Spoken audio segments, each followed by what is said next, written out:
ప్రథమ స్థానాన్ని బట్టి కూడా మనం ఆశీర్వదించబడతాం, బలపరచబడతాం, స్థిరపరచబడతాం. అవునా కదా? కాబట్టి మనకుండే వారం రోజుల్లో ఉన్న 3 గంటల్లో ప్రభుకు ప్రథమ స్థానం ఇచ్చేస్తే ఏదైనా సరే ఏమన్నా కొంతమంది ఏమంటారు, వారానికి ఒక్కసారైనా చికెన్ మటన్ లేకపోతే కష్టం. కనుక 6 దినాలు మనం తిందాం, వారానికి ఒక్కసారైనా అది అవ్వదు. ఏమంటారు, నేను ఆడవైపు చూసి అంటలా, మేవైపు చూసి అంటున్నా. అవునా కదా? కనుక శనివారం కావాలంటే తెచ్చిపెట్టుకొని వండుకొని సర్దిపెట్టులో పెట్టుకోవచ్చు. సర్దిపెట్టి అంటే అబ్బా బాగా తెలుసు, ఇక్కడ వాళ్ళకి కూడా తెలుసు, అక్కడ వాళ్ళకి అనుకున్నా, మా ఊళ్ళోనే అనుకున్నా. కనుక ఏదైనా చేయండి. అంటే ఎందుకు చెప్తున్నానంటే ఇవన్నీ కూడా ఇది మన కుటుంబం, ఏదో పరాయోళం కాదు, మనం అందరము ఒక కుటుంబం. ఎందుకని మీ తల్లిదండ్రులు ఎవరైనా శారీరకంగా లోకరీతిగా పరమ తండ్రి ఒక్కడే, మనల్ని ప్రేమించినోడు ఒక్కడే, సృష్టికర్త ఒక్కడే, రక్తం ఒకటే, ప్రేమ ఒకటే, అందరం కూడా సమకూర్చు. మనం చేర్చబడే స్థలం కూడా. కనుక ఇది కుటుంబమా కాదా? మనం చెప్పుకోకపోతే ఎవరు చెప్పుకుంటారు? కనుక ఇది మన కుటుంబం. ఒక కుటుంబంలో తల్లిదండ్రులు, ఒక కుటుంబంలో అన్నదమ్ములు ఏ విధంగా చెప్పుకుంటాం అలా తీసుకోవాలి. How to receive the things like that. ఆ క్రమంలో తీసుకున్నప్పుడు పరపొచ్చాలు, we are one brand, one god, కానీ వన్ చిల్డ్. అవునా కదా? ఆ క్రమంలో మనం ఉండాలి. కనుక దేవుని మందిరానికి సకాలంలో వచ్చినప్పుడు సకాలంలో ముగించుకొని మనం వెళ్తాం. దేవుడు అదే కోరుకుంటాడు. ఒక పెద్ద ఆయన ఏం చెప్పాడంటే, అనుభవజ్ఞుడు, ప్రభు బిడ్డలని చూడడానికి నా పిల్లలు ఎవరు వస్తున్నారా అని చూడడానికి వస్తాడంట ప్రభు. ఆ క్రమంలో ఎవరైతే మనము సమానంగా అనక సకాలంలో వస్తే దేవుడు వారిని చక్కగా వారిని చూసి దేవుడు మహిమపరచబడతాడు. దేవుని నామము, నీ నామములోనే ఘనపరచి హెచ్చించి పూజింతు, శ్లాఘించి కొనియాడుటలో నాకిచ్చిన నీ కృపకై. దేవా నా ప్రభువా నిన్ను గూర్చి ఉప్పొంగే నా హృదయం. అవునా కదా? కనుక దేవా నా ప్రభువా నిన్ను గూర్చి ఏమైందంట?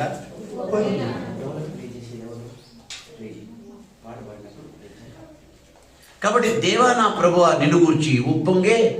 కనుక ఉప్పొంగే నీ హృదయం అయినప్పుడు దేవుని స్తుతించగా ఆరాధించగా నువ్వు మౌనంగా ఎట్లుంటావు? అవునా కదా? కనుక మౌనంగా ఉండలేవు. మధ్య మధ్యలో పాడుతుంటాను, ఏమనుకోకండి. దేవుని మాట మీ సమయంలోనే ముగిస్తారు. బ్రదర్ దేవదాస్ గారు టైం చెప్పారు, ఆ టైంలోనే ముగిస్తారు. కాబట్టి ఇక్కడ ఉన్న సమయంలోనే మనం ముగించుకుంటాం. కాబట్టి దేవుని వాక్యంలో మాట చూసుకుందాం. యెషయా గ్రంథము, మనము యెషయా గ్రంథము 38వ అధ్యాయము 17 నుంచి మరి 20 వరకు అందరం కలిసి చదువుకుందామా? ఇదందరూ మనకు తెలిసిన వాక్యమే, మళ్ళీ చదువుకుందాం. మిక్కుటమైన ఆయాసము నాకు నెమ్మది కలుగుటకు కారణమాయను, నీ ప్రేమ చేత నా ప్రాణమును నాశనమును, నీ వీపు వెనుకతట్టు నా పాపములన్నీ, పాతాళమున నీ స్తుతి కలగదు, మృతి నీకు కృతజ్ఞతాస్తుతులు, సమాధిలోని దిగువారిని సత్యమును.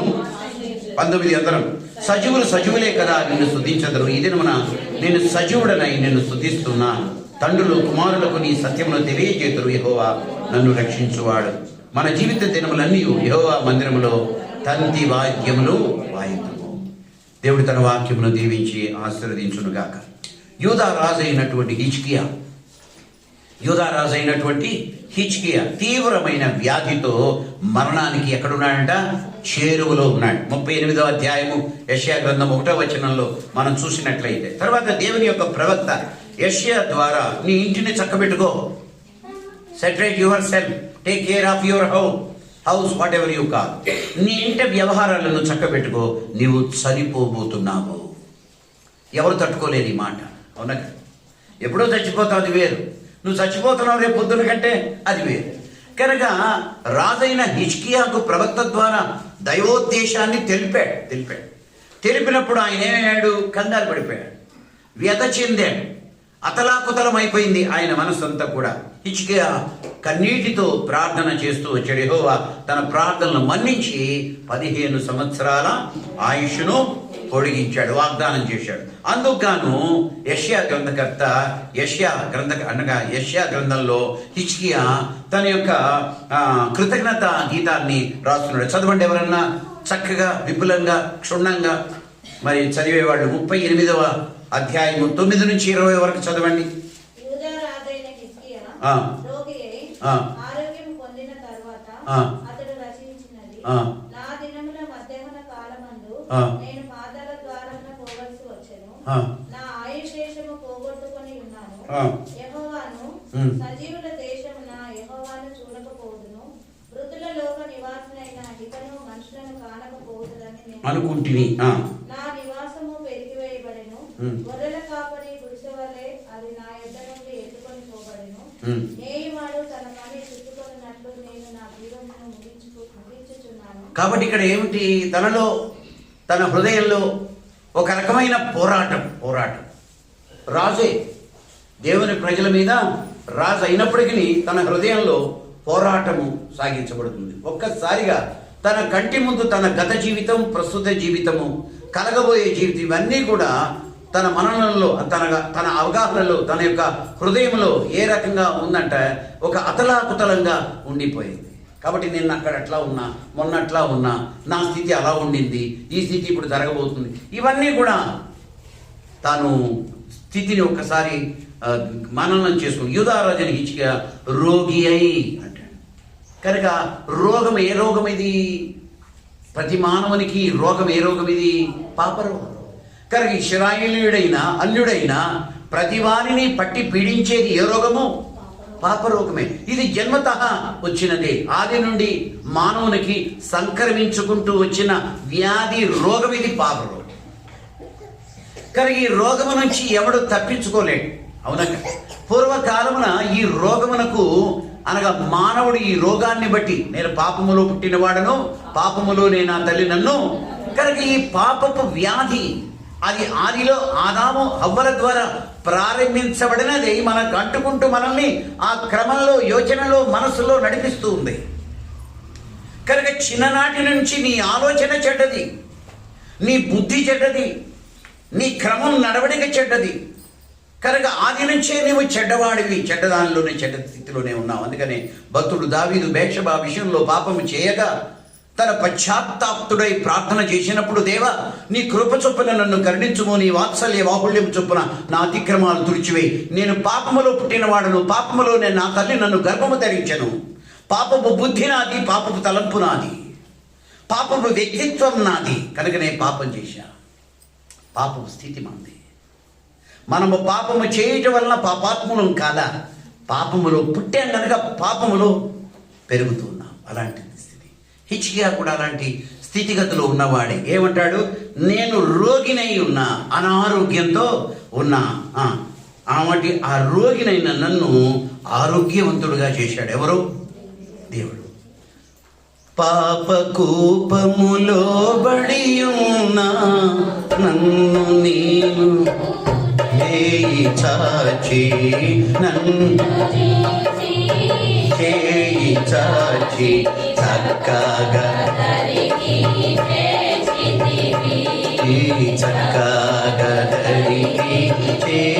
కాబట్టి 40వ కీర్తనలో ఏమని ఉన్నాడు? 40వ కీర్తనకారుడు ఏమంటున్నాడు? ఏమన్నాడు? చదవండి అన్నమాట. నాశనకరమైన చికటగల అది నా స్థితి. అలా ఇరుక్కున్న నన్ను నాకుగా నేను ఊబిలో దిగినవాడు బయటికి రాలేడు. బయటికి రావడానికి ప్రయత్నం చేసే కొద్దీ ఊబిలోనే. అయితే వాడికంటే బలవంతుడైన వాడు ఎవరన్నా ఉంటే వాడిని బయటికి లాగాలి. బయటికి లాగి బండ మీద అలాంటి స్థితిని చేశాడు ప్రభు మన విషయమై. అలాంటి పాప కూపములో పడి ఉన్న మనల్ని దేవుడు జ్ఞాపకం చేసుకున్నాడు. చదవండి.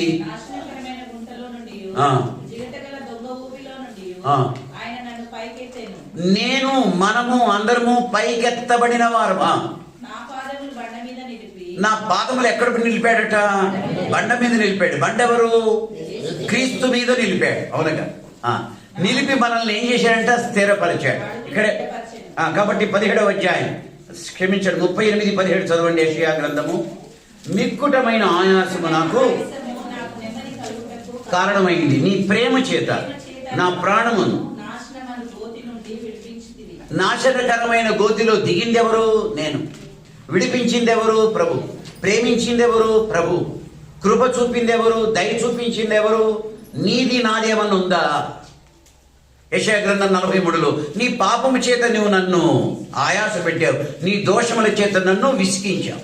నీ పాపముల చేత విసిగించి నీ దోషముల చేత ఆయాస పెట్టగా నీవే నేను నేనే నా చిత్తానుసారంగా నీ అతిక్రమాలను తుడిచివేస్తున్నా, వాటిని ఇక నెన్నడును జ్ఞాపకము చేసుకోను. అవునా కదా? 43:8 అంటాడు ఏమని? ప్రకటించిన వాడవు నీవే, గ్రహింపజేసిన వాడవు నీవే, రక్షించిన వాడవు కూడా. కనుక ఎవరు ప్రకటించారు చెప్పాలి? నా వైపు చూడండి. ఎవరు ప్రకటించారు? ప్రభువే. గ్రహింపజేసింది ఎవరు? ఎవరు చేశారు? రక్షించింది ఎవరు? నీదేమన్నా ఉందా? ఏమి లేదు. We are empty.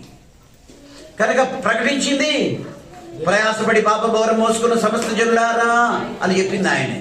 నా దగ్గరికి రమ్మంది ఆయనే. విశ్రాంతి కలగజేస్తానంది. కనుక ప్రకటించిన వాడు ఎవరు? ప్రభువే. అవునగా?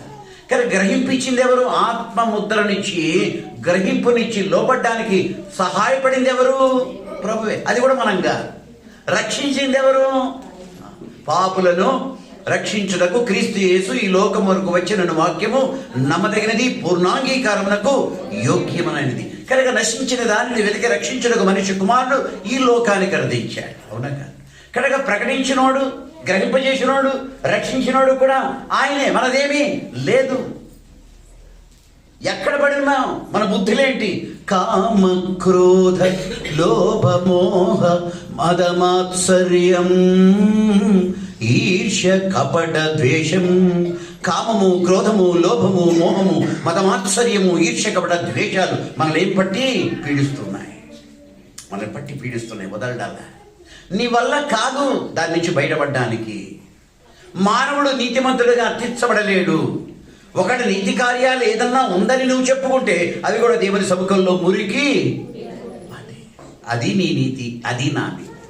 అలాంటి అనీతిమంతులను నీతిమంతులుగా చేయటానికే పాపమెరుగని ఆయన మన కొరకు పాపముగా 2 కొరింథీ 5:21 ప్రకారంగా పాపమెరుగని ఆయన మన కొరకు. అంటే ఏంటి? నీ జన్మకర్మ పాపములు ఆది నుండి ఆదాము నుండి సంకరమించిన ఈ జన్మ పాపము, కర్మ పాపము, నీవు పుట్టి పెరిగిన తర్వాత నీ కర్మ పాపము, ఆ జన్మ కర్మ పాపము వల్ల నీవు మరణములకు ఏడవబడవలసిన వారంగా ఉన్నావు. పిరికివారు, అవిశ్వాసులు, అసహ్యులు, నరహంతకులు, విగ్రహారాధికులు, అబద్ధికులందరూ అగ్ని గంధకములతో మండు గుండములో పాలు పొందుదురు. ఇది 2వ మరణము. పుట్టినవాడు గిట్టక మానుడు గిట్టేవాడు పాపములో గిడుతున్నాడు కనుక పాపం వల్ల వచ్చు జీతము అది అగ్నిగుండం. దానిలో నుంచి తప్పించుకోవడం మన వల్ల కాదు. కనుక మనల్ని సృజించిన ఆ దేవుడు మనల్ని ప్రేమించి ఆ ప్రేమకు నిదర్శనంగా కారణజన్ముడయ్యాడు, లోకరక్షకుడయ్యాడు. ప్రపంచానికి నడిబొట్టిన బేత్లెహేం గ్రామంలో కన్య మరియ సుతునిగా జన్మించి మన పాపములను బట్టి మనము పరిహారం పొందాల్సి ఉంటుండగా మన పాపముల యొక్క స్థితిని తన మీద వేసుకొని మనకు విడుదలను అనుగ్రహించాడు. మన శ్రమలను అతడు పొందిన గాయముల చేత నీకేం కలిగింది? కనుక హిజ్కియా కూడా అలాంటి రోగంతో బాధపడుతూ ఉంటే ప్రభు రక్తమే శరణ్యమైంది, ప్రభు ప్రేమే శరణమైంది. శరణ్యమై ఆయనను బ్రతికించింది. మీరు పాపముల చేత అపరాధముల చేత ఎలా ఉన్నా మనం కూడా చక్కగా చెప్పారు. ఎవరు చెప్పింది? మీరే. అలా చెప్పాలి. కనుక పాపములు అతను చచ్చినవాడుగా ఉన్నాడు. ఎందుకని? దేవుని ప్రజల మీద పాలించే హిజ్కియా రాజు అయినప్పటికీ తనలో కలిగిన అతిశయాన్ని బట్టి మరణం వచ్చింది. అవునగా? దేవుడు టచ్ చేశాడు. పశ్చాత్తాప్తుడై ప్రార్థించాడు, ప్రభు కరుణించాడు, తన ఆయుష్ను. కారణం ఏంటి చెప్పండి? తనని చక్క పెట్టుకోవటానికి అవకాశం. దేవుడు కూడా మనకి ఇంకా జీవం ఇచ్చాడు చక్క పెట్టుకోవటానికి. దేవుడు అనుకూలతలు ఇస్తున్నాడు చక్క పెట్టుకోవటానికి. నేను వీరుషులు ఖాయింగే పియంగే మజా కరెంగే ఖాతే రహెంగే పీతే రహెంగే. ఇదిగా వాడు ఎంత బలాఢ్యుడైనా కైనా కై దిన్ ఏక్ దిన్ జానే వాలా అయ్యా. అవునా కదా? కనుక ఆత్మల పరిరక్షకుడైన క్రీస్తు ప్రభు దగ్గరికి వచ్చినప్పుడు ఈ లోకాన్ని విడిచితే పరలోకానికి సదాకాలం ఉండే భాగ్యం పొందుకోవటానికి క్రీస్తు మార్గదర్శకుడయ్యాడు. లోకరక్షకుడు అయ్యాడు. మరణ ఛాయలో చీకటిలో పడి ఉన్న వారికి అరుణోదయ దర్శనం అనుగ్రహించాడు. లూకాసు వార్త 1:79 ఎక్కడున్నావు నువ్వు? మరణ ఛాయలో ఉన్నావు. ఎక్కడ తిరుగులాడుతున్నావు? చీకటిలో తిరుగుతున్నావు. అలాంటి నీకు దిక్కు దివాణం లేక కనుక నీకు ఒక రకంగా ఏంటి అంటే గమ్యం లేని గమనం. ఎక్కడ పోతున్నావు నీకు తెలియదు. అంధత్వం. అంధకారములో నేనుండా వేదకి నన్ను రక్షించితివి, వేదకి నన్ను రక్షించితివి, నా మనో నేత్రము తెరచి నా కఠిన హృదయమును మార్చి. కాబట్టి నా హృదయం కఠినం. అపోస్తలుడైన పౌలు సౌలుగా ఉన్న కాలంలో సంఘాన్ని హింసిస్తూ రోమాలో తిరుగులాడుతుంటుండగా దమస్కుపు మార్గంలో దేవుని దర్శనం పొందుకున్నవాడై సంఘమును హింసించే సౌలు పౌలుగా మారినవాడై ఆ సంఘస్థుల కొరకు సువార్త కొరకు తన ప్రాణత్యాగం చేశాడు. It's a wonderful God. దేవుడు ఎంతైనా నమ్మదగినవాడు. సినిమా పాటలు పాడుకుంటూ దండలు వేయించుకుంటూ సినిమా తెరల మీద పూలు చల్లుకుంటూ ఉండే దౌర్భాగ్యుని నేను. అవునా కదా? నవమి నవరాత్రులు, వినాయక చవితి నవరాత్రులు పందిళ్ళేసి బొమ్మలు చేసి నెత్తిని పెట్టుకుని పావలకు ఒక బొమ్మ అమ్మిన దౌర్భాగ్యుడిని. అసత్యం తెలియదు అన్నాడు నాకు. అజ్ఞానాన్ని తండ్రి వీరేమి చేయుచున్నారో వీరిని క్షమించు. తనను శిక్షించే వారిని బట్టి ప్రభు అడుగుతున్నాడు. నాకు కూడా తెలియదు. మాకు జయ్యం ఉంటుంది. తీసి అవతల పారేశాడు. మడి స్నానం బావి దగ్గర చూసి మడి స్నానం అంటే తడిగుడ్డలతో వచ్చి అదనమాట. చెంపలు వేసుకునేది అదనమాట. అదంతా కూడా అసత్యము. అది సత్యము కాదు. అజ్ఞానము, అంధత్వము. అలాంటి అంధత్వంలో అంధకారంలో నేను ఉంటుండగా ఒక తల్లి నాకు వాక్యం చెప్పింది. ఎవరు చెప్పారు? ఒక తల్లి నా 26 ఏట వాక్యం చెప్తే ఈయన ఇంత గొప్ప దేవుడా. ఒక్క క్షణంలో దేవుని కార్యం జరిగింది. అవునా కదా? అందుకని మనం ఎక్కడ పడి ఉన్నా చెడిన వారంగా ఉన్నా దేవుడు తన వాక్కును పంపి మనల్ని ఏం చేశాడు? చెప్పరే, అన్నీ తెలుసు మీకు, చెప్పరే. కనుక ఆయన తన వాక్కును పంపాడు, మనల్ని బాగు చేశాడు. ఇది గొప్ప సంగతి. కనుక దేవుని యొక్క సన్నిధుల్లో మనం కనబడేది ఇది సేఫ్ జోన్. సేఫ్ ప్లేస్ ఏది అంటే రక్షించబడిన విశ్వాసికి సేఫ్ ప్లేస్ ఏంటంటే దేవుని మందిరం. వీరు అపోస్తలుల బోధ యందు, రొట్టె విరుచులందు, ప్రార్థన చేయుటందు, సహవాసం ముందు ఎడతెగక. ఇది భద్రతా స్థలం, అనుమానం లేదు. ప్రభు వచ్చేంత వరకు కూడా సంఘస్థులంగా సంఘంలో ఉండాలి. ఏంటిదా? దేవుడు ఈ సంఘానికి శిరస్సుగా ఉన్నాడు. ఆ సంఘానికి సంబంధించిన శరీరంలో భాగాలుగా మనము ఉండాలి. ఈ భాగాలమైన మనం అందరం కూడా ఆరోగ్యంగా ఉండాలి. అవునా కదా? చెప్పమ్మా, అవునా కదా? నువ్వు ఆరోగ్యంగా చక్కగా వెళ్తున్నావు వస్తాను అంటే ఏంటి? నువ్వు ఆరోగ్యంగా అంటే మన శరీరంలో ఉన్న భాగాలన్నీ క్రమబద్ధంగా, అవునా కాదు? కనుక సంఘం పటిష్టంగా ఉండాలంటే సంఘస్థులు పటిష్టంగా ఉండాలి. చెప్పరే, మీకు కూడా తెలుసు, మీరు చెప్పటం. కనుక సంఘముగా మనము చేరి రావడం అనేది కీడుకు కాదు, మేలుకే. ఏమన్నాడు ఈ మాట? ఎవరన్నారు? కీడుకని ఎవరన్నారు? పౌలు ఎక్కడ అన్నాడు? 11లో అన్నాడు. 17వ వచనం ఏమన్నాడు? మీరు కూడి వచ్చుట కీడుకే గాని. ఎందుకని? ఆ సంఘస్థులలో ఆ దినాల్లో అలాంటి స్థితిలో ఉన్న కొందరు ఉన్నారు. అవునా కదా? వారికి దేవుడు చక్కగా ప్రకటించాడు. కనుక దేవుని యొక్క సంఘం అంటే ఒక అంగము శరీరంలో, ఒక పార్ట్ శరీరంలో. ఈ శరీరంలో ఉన్న పార్ట్లన్నీ కరెక్ట్గా పనిచేస్తేనే మనం ఆరోగ్యవంతులము. 32 పళ్ళు మనిషికి. ఇక్కడ కూడా అంతేనా? పళ్ళు అందరికి 32. ఇక్కడ కూడా అంతేనట అబ్బాయి.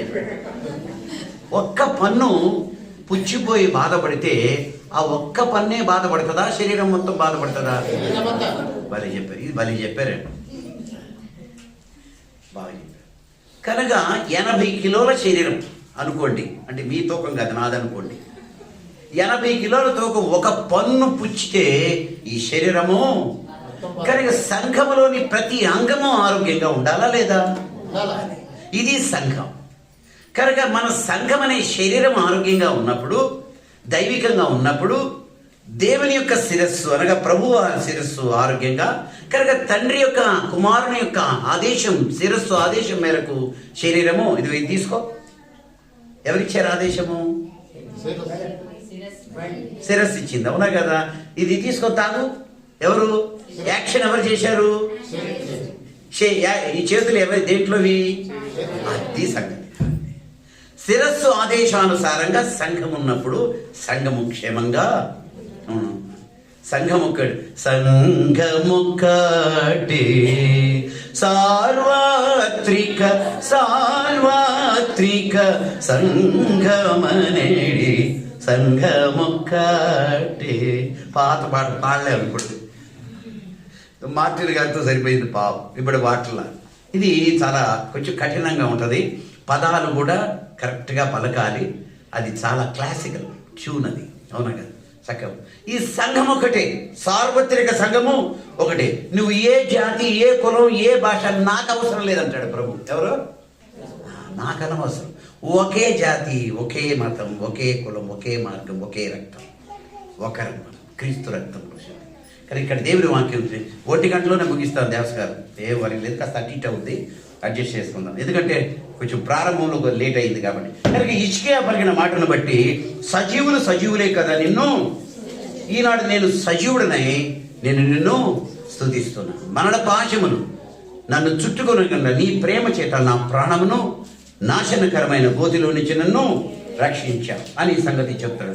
కనుక హిజ్కియా 38:20 మన జీవిత దినములన్నీ యెహోవా మందిరములో తంతి వాయిద్యములు వాయింతును, అంటే నేను ఘనముగా నిన్ను స్తుతించి ఆరాధిస్తా. తన పాపాల విషయంలో తనకు తెలుసు, తన జబ్బు, తన మరణావస్థ, తన పాపాలకు శిక్షగా అతడు భావించి ఉండవచ్చు. అయితే దేవుడు తన ప్రేమ చేత వాటిని కనిపించుకుంటా దూరం చేశాడని తెలుసుకున్నాడు హిజ్కియా. కాబట్టి యెషయా 43:25 నేనే నా చిత్తానుసారంగా నీ అతిక్రమాల్ని. కనుక హిజ్కియా ఆయుష్ పెంచక ముందు తనను క్షమించాడా లేదా? అవునా? అంతే కదా. పరలోకాన్ని మనం చేరుస్తున్నాడు అంటే యు ఆర్ అలౌడ్, అంటే యు ఆర్ అపాయింటెడ్, అంటే ఇక అపాయింట్ అయిపోయారు. తర్వాత నాకు అనవసరం. కనుక దేవుడు తన శిక్షను తీసివేశాడు, 15 సంవత్సరాల ఆయుష్ను కలిగించాడు. కాబట్టి 103:2-12 ఏమంటాడు? పడమటికి తూర్పు ఎంత దూరమో ఆయన మన అతిక్రమాలని కూడా మనకు అంత దూరము చేశాడు. కనుక 1 యోహాను 1:9 మన పాపములను మనం ఒప్పుకున్న ఎడల ఆయన నమ్మదగిన వాడు. హిజ్కియా కప్పుకొనక ఒప్పుకున్నాడు, ప్రార్థన చేశాడు, ఒప్పుకున్నాడు. దేవుడు కనికరించాడు, ఆయుష్ను పొడిగించాడు. నువ్వు చక్కబెట్టుకో, జాగ్రత్త, ప్రభు రాకడలో ఉన్నాడు. మనకు అవకాశం ఇస్తున్నాడు. అవకాశం ఇచ్చిన దినాల్లో మనల్ని ఉంచాడు, అవునుగా, సజీవులుగా ఉంచాడు. మనం సజీవులుగా ఉండగానే దేవుని యొక్క కృపకు పాత్రులమై దేవుని యొక్క ఆజ్ఞానుసారంగా అనగా ఆదేశానుసారంగా మనల్ని మనము చక్కబెట్టుకోవాలి. చక్కబెట్టుకోవాలంటే ఏం చేయాలా? మురికి గుడ్డ ఈరోజు ఉతికేవాళ్ళు ఎవరు లేండి. పూర్వకాలం అంటే బుష్ అని బయట కాలువల దగ్గరికి వెళ్ళి ఉతికేవారు, చాకలి పని చేసేవాళ్ళు. ఈరోజు ఇట్ట తిప్పితే తిరగాల, ఇట్టంటే వేడైపోవాలి, ఇట్టంటే ఆరిపోవాలి, ఇట్టంటే ఇంకా నయం ఆరేసేవాళ్ళు కూడా వస్తారేమో రేపు. డిష్ వాష్లు ఎందుది అంటే వేసేస్తే చాలు, మడి కడుక్కోవాలి. ఎందుకని? మా కోడలికి చెప్తే బాగోదు కానీ చెప్పలా. కోడలే కానీ కూతురు అని అంత ప్రేమ మేమంటే, కూతురు కూడా పనికిరాదేమో అంత ప్రేమ. కాబట్టి విషయం ఏంటంటే దేవుడు తన కృపనిచ్చి కాపాడుతున్నప్పుడు ఆ కృపను బట్టి మనం ఏం చేయాలా? అందుకని ఇందాక యూత్ మీటింగ్లో ఏం చూపిస్తున్నా? నీ కృపను నా కళ్ళ ముందు ఉంచుకొని ఏం చేస్తున్నా? సత్యమును అనుసరించి. సత్యం ఎవరు? సత్యమును అనుసరిస్తున్నానంటే కారణం ఏంటి? ఆయన కృప. నీ కృప ద్వారా మనదేం లేదు. కృప ద్వారానే పాప క్షమాపణ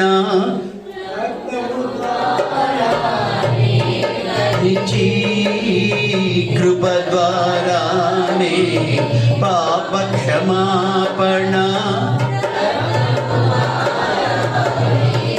కనుక నీకు రక్షణ కలిగిందంటే ఎలాగా? Only grace. నిజానికి మనం రక్షించబడడానికి అనర్హులం. అర్హత మనలో ఏమీ కూడా. పూర్వకాలమున గ్రేస్ మార్క్స్ అని ఇచ్చేవాడు స్టూడెంట్స్. ఏమి ఇచ్చేవారంటే 33 వస్తే 2 యాడ్ చేస్తా, పాస్ అవు అని. మనకు పాస్ కాదు, 33 మార్కులు కాదు కదా, 0 వచ్చినాయి. ఆయన ఏం చేశాడు? 100 మార్క్స్ వేసి పాస్ చేశాడు. అది సూపర్.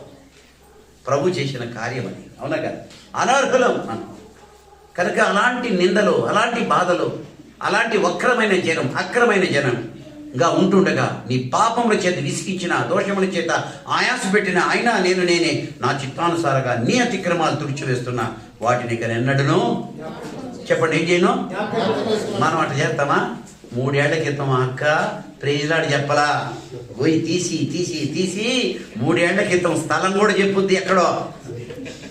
అది మనం జ్ఞాపకం చేసుకుంటా. ఆయన జ్ఞాపకము చేసుకొని నువ్వు నా వీపు వెనక తట్టు వేస్తున్న సముద్ర అగాధ జలాల్లో, అది ఆయన ప్రేమమయుడు, కృపామయుడు. కనుక ఆయన ప్రేమ చాలా గొప్పది. ఎంత ప్రేమ గొప్పది!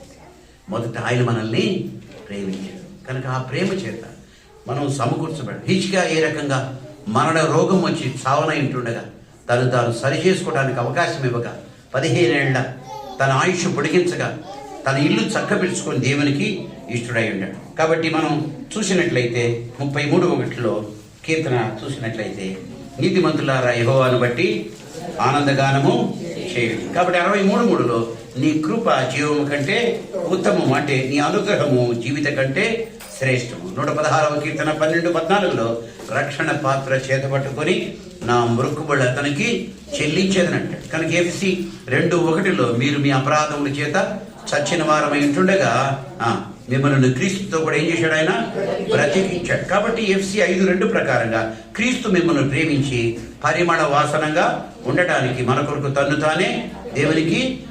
కనుక క్రీస్తు ప్రేమ దేవుని జ్ఞానానికి మించినది. కనుక పరిమళ వాసన ఉండాలంటే పాపపు వాసన, మరణ వాసన మనలో నుంచి పోవాలి. పరిమళ వాసనగా రావాలంటే దేవునికి ఇష్టలంగా ఉండాలి. ఈ పాప రోగము, పాపపు వాసన, మరణపు వాసన ప్రభు ఏం చేశాడు? పోగొట్టి జీవపు వాసనను ఇచ్చాడు. అంటే తన రక్త ప్రోక్షణలోనికి దేవుడు తీసుకువచ్చాడు. కనుక పాపం ఎరుగని ఆయన మరొకరు పాపంగా చేపాడు. ఆయన ఇచ్చిన రక్షణను బట్టి దేవుని స్తుతించి ఆరాధిద్దాం. లేచి నిలబడి ఒక పల్లవి పాడుకుందాం.